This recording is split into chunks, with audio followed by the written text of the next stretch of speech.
Hello, hello. This is Professor Various. Let's talk about and let's talk about and look at some concepts from starting module 1 of our course, International Economics and Finance. Why is international economics different? So nations aren't just corporations or regions or families. They're sovereign, meaning that no central court can enforce its own will on them with a global police force, international law, as we're witnessing, if you may, in the recent events in Europe, Ukraine, and you name it, yes, are sovereign. Nations can put all sorts of barriers between their residents and the outside world. A region or a family must deal with the political reality that others within the same nation cannot vote it or can therefore coerce it or tax it. A family or a region or a corporation has to compromise with others who have the political voice. A nation feels less pressure to a compromise, and other such outside pressures. It can simply ignore the interests of foreigners. It uses policy tools that are seldom available to a region, and they're never available to a family or a corporation. A nation can have its own currency. It has its own barriers of trading with foreigners. It has its own government taxing and spending. It has its own laws.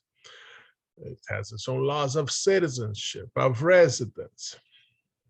As long as country exists, international economics will be the body of analysis of that is distinct from the analysis of the economy in general, of the rest of economics. Special nature of international economics makes it fascinating, sometimes difficult.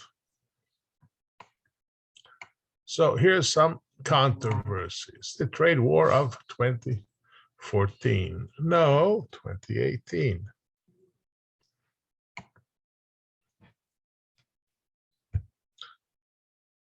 By mid-2018, the United States had instigated a trade war.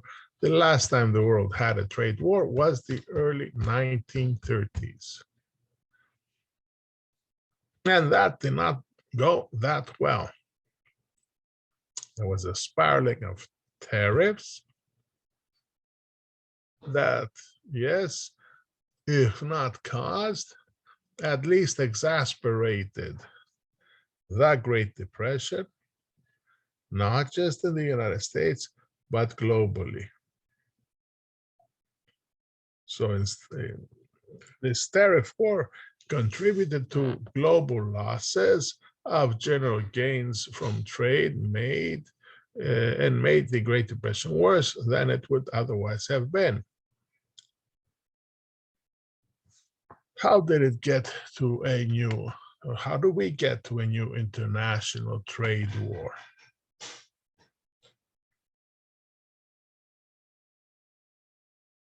If you may, after World War I, and especially after World War II, there were the international agencies and other authorities that were set up in such a way as to prevent exactly the trade war.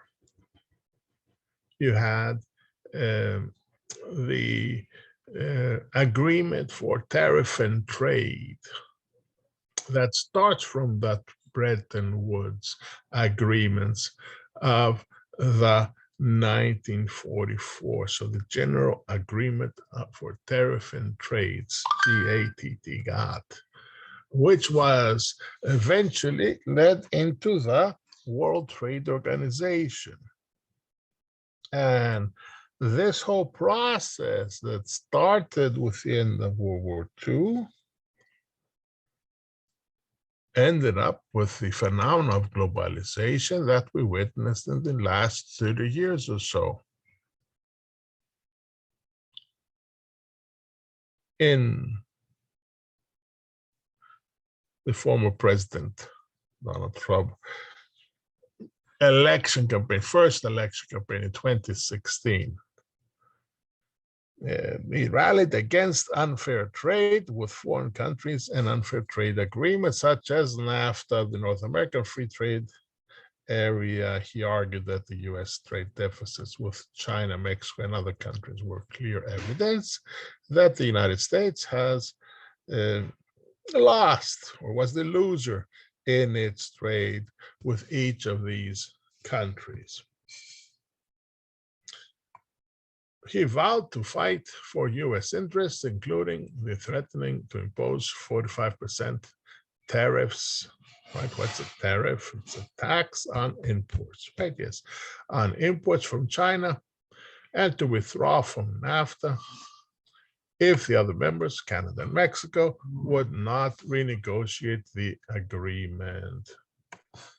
In January 2017, days after his inauguration, President Trump withdrew the United States from the Trans-Pacific Partnership, another free trade agreement that had been signed but not yet ratified by the United States. In 2017, Trump launched investigations into imports of solar panels, washing machines, steel, aluminum, as well as unfair practices by the Chinese government towards the intellectual property of US firms. With these investigations running in the background, US trade policy was otherwise rather quiet during 2017, but that changed in early 2018.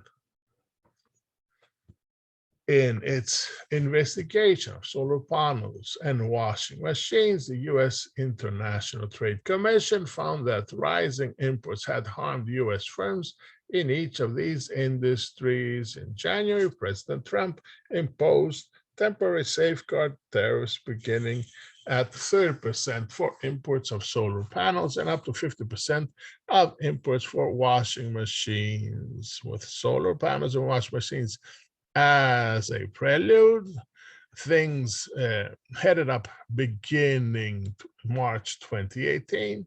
The investigation of steel and aluminum examined whether or not imports of these products threatened the U.S. national securities.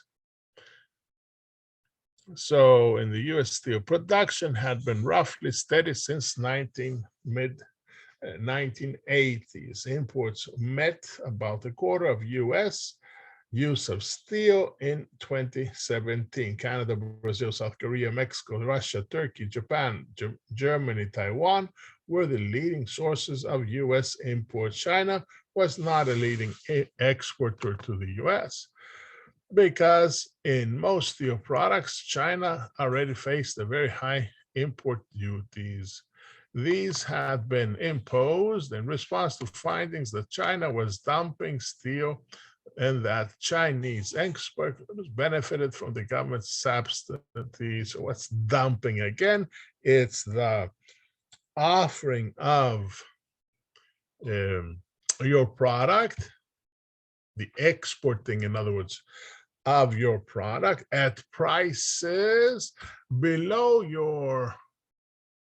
the prices that you're charging in your domestic market. What are you doing? In other words, you're dumping this product to another market. Why? Because you're going to bring the price down, right? Which means that the local production of that product local producers will go out of business, and you'll be capturing the entirety of that market. You'll be gaining into its becoming, in other words, a major player, and therefore having a lot more price power into that market. We'll look at dumping at a later chapter here, chapter 11, but yes, that's what it is. So in recent years, U.S. military use of steel was about 3% of U.S. production. Employment in U.S. steel production was only about 140,000 workers. In contrast, millions of U.S. workers were employed in U.S. industries such as automobiles, machinery, oil, gas and drilling, construction that use steel as an important input. So in other words, steel, of course, is a business-to-business type of a product. Now, U.S. aluminum product had been declining since 2012, and by 2017, imports met about 60% of U.S. use of aluminum. The top countries exporting to the United States were Canada, China, Russia, United Arab Emirates, Mexico, Argentina, and Bahrain. U.S. military use of aluminum is small, but it requires some high purity aluminum, which was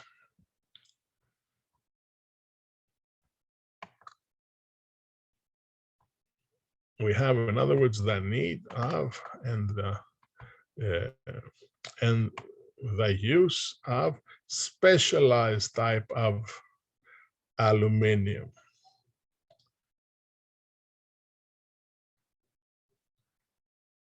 And let's find that part again.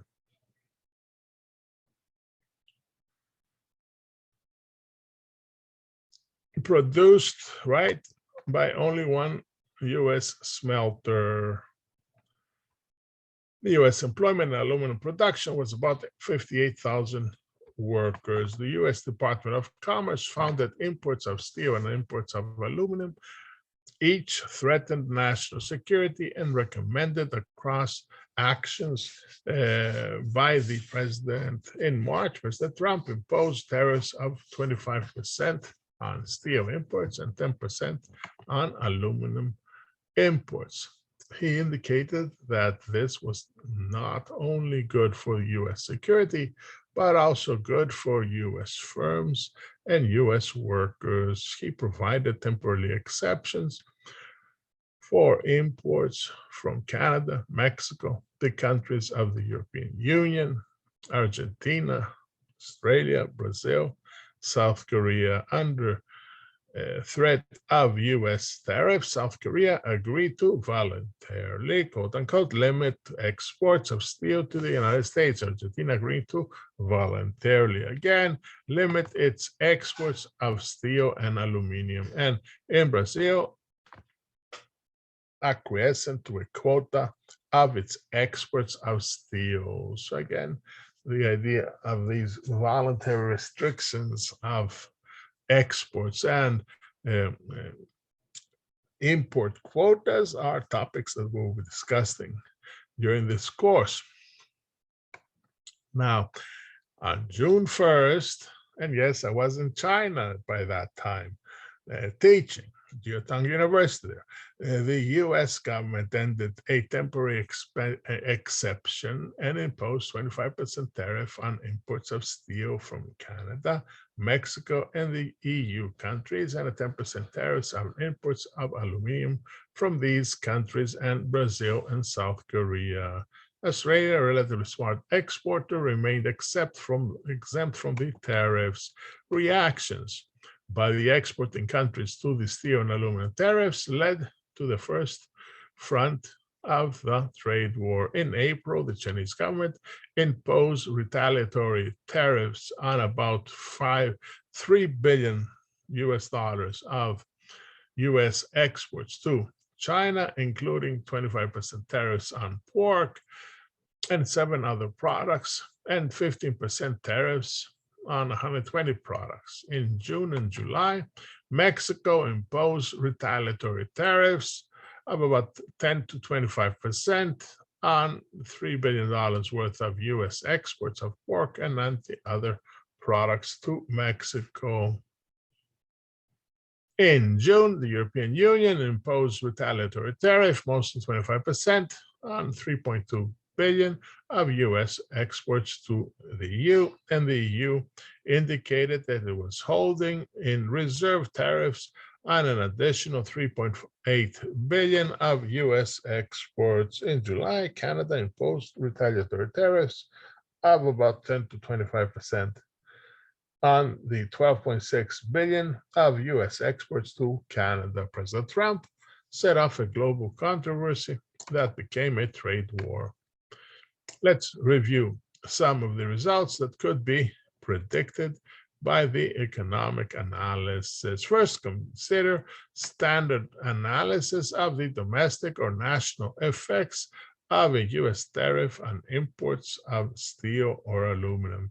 U.S. producers of the product benefit as the product's price rises and the domestic production increases. Employment in the industry increases, but U.S. consumers are harmed because they must pay the higher price and buy less. In the case of steel or aluminum, the consumers are other U.S. firms that use the metal for their own production. Higher costs reduce the profitability of these firms. They reduce their production and employment for products like steel and aluminum, which employ relatively few workers, but are used widely in other production. The net effect on national employment is probably negative. What is the overall effect on the national interest of the importing country? For a small country, this is probably the entire story.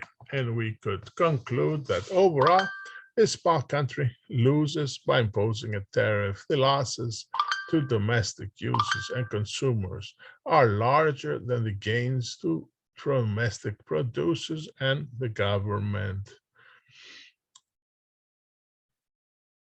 That happens through tariff revenue. However, the United States is a large country. The United States could use its importance in the world economy to obtain better prices from foreign exporters, and it might be able to gain from its tariff.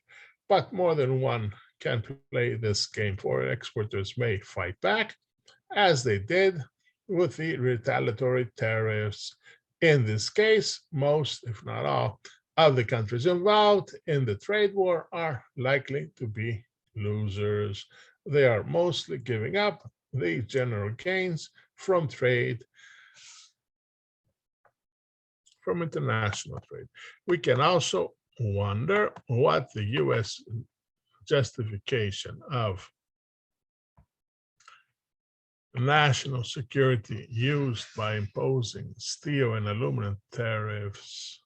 In fact, by July 2018, Canada, China, and European Union, India, Mexico, Norway, Russia, and Turkey had done just that. Each had filed a complaint with the World Trade Organization that national defense was only the pretext for the United States to impose protectionist tariffs to help its steel and aluminum producers. Even if national security is involved, economic analysis does not generally support the use of tariffs. As we'll discuss later on this course, U.S. national security concerns can be addressed at lower costs to the country by using targeted employment subsidies to support the specific steel and aluminum production capability needed for military production. More broadly, we can use what Trump has said was as a candidate and as a president that he did and what he did in 2018 to contrast his stance on international trade with what economic analysis says. According to Trump, trade between countries is a zero-sum activity. What one country gains, some other country loses. Economic analysis concludes that the trade is a positive-sum activity, and both countries generally gain from trade. For Trump, the U.S. only gains from trade with another country if it has a trade balance surplus with that country. U.S. exports are larger than US imports. Economic analysis shows that both imports and exports hiring benefits or bring benefits to the country. Trump has implied that the US trade balance is about trade with each individual foreign country. Economic analysis says that the trade balance that matters is the country's trade balance with the rest of the world collectively. For Trump, the US balance is about foreign trade barriers and other unfair government practices. Economic analysis concludes that the country's trade balance is given by its macroeconomic situation, especially the difference between the country's national savings and its domestic real investment.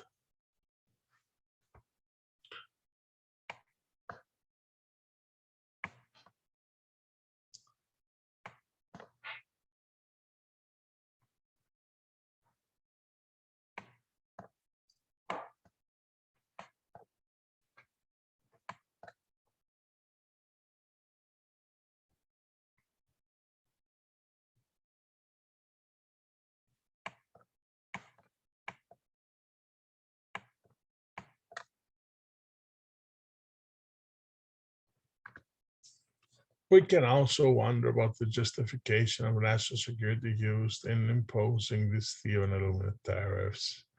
In fact, these countries went to the World Trade Organization, and yes, we saw this analysis of who's right and who's wrong. This is a very interesting topic.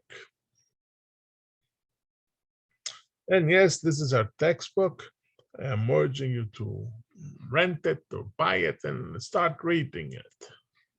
The question is, what is the benefit of international trade? What's the benefit in international trade in the short run and in the long run? Yes, through that analysis of a comparative advantage, you can see that, in fact, the fact that we're importing cheaper steel means that we're not producing that steel. Means that we are using the resources that we have to produce a higher value added item output. It also means, however, that steel industry or that aluminum producing industry or whatever other industry may actually be shrinking and may actually be going out of business. So one consideration, which would mean, of course, this activity would happen in the long run. Does the fact that a country rather, that did not retaliate with tariffs, but rather simply engaged in international trade, with the fact that it no longer has an industry, does that have a negative impact in its economy? Yes, if it hasn't replaced that industry with another higher value added type of an industry.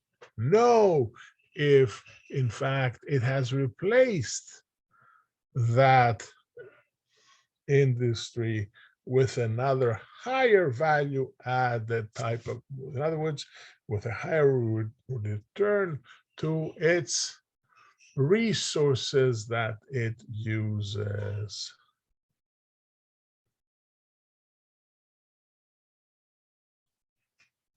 So again, a very interesting topic, very complicated topic, one of the many, many topics like this that we will be discussing in our sessions together. This is, if you may, our first introduction, our first teacher, something that will push you to, yes, maintain that A+ that you have in the course, but also something that will get you started in terms of studying